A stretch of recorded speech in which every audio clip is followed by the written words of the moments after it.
Քրեական ոստիկանության կիբերհանցագործությունների դեմ պայքարի վարչության ծառայողները օպերատիվ տեղեկություններ էին ստացել, որ Հայաստանի Հանրապետության եւ օտարերկրյա մի խումբ քաղաքացիներ Երևանում վարձակալել են բնակելի շինության նկուղային հարկի գրասենյակային տարածքը, կահավորել այն համակարգչային հատուկ տեխնիկայով եւ իրականացնում են համակարգչային հափշտակություններ։ Օպերատիվ տեղեկությունների համակողմանի ուսումնասիրության հիման վրա քննչական կոմիտե է ներկայացվել հանցագործության մասին հաղորդում, նախաձեռնվել է քրեական վարույթ եւ ահա մարտի 17-ին քրեական ոստիկանության եւ քննչական կոմիտեի հատկապես կարևոր գործերի քննության վարչության ծառայողները նշված հասցեում իրականացրել են անակնկալ խուզարկություն։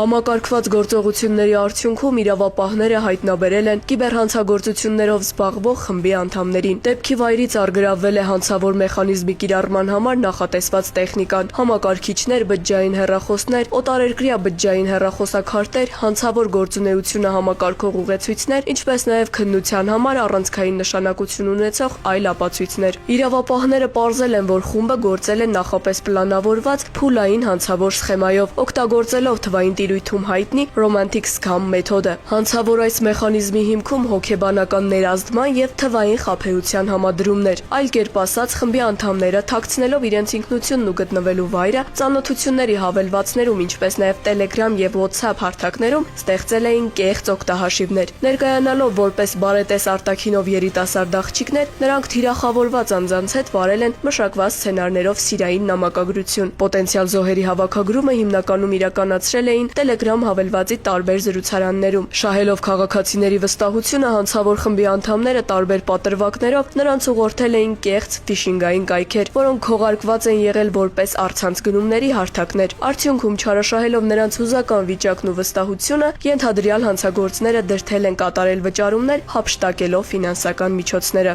Պարզվել է նաև, որ հափշտակված գումարները դրածո միջնորդների օգնությամբ կանխիկացվել են օտարերկրյա պետությունում եւ այնուհետև փոխակերպվել կրիպտոարժույթի։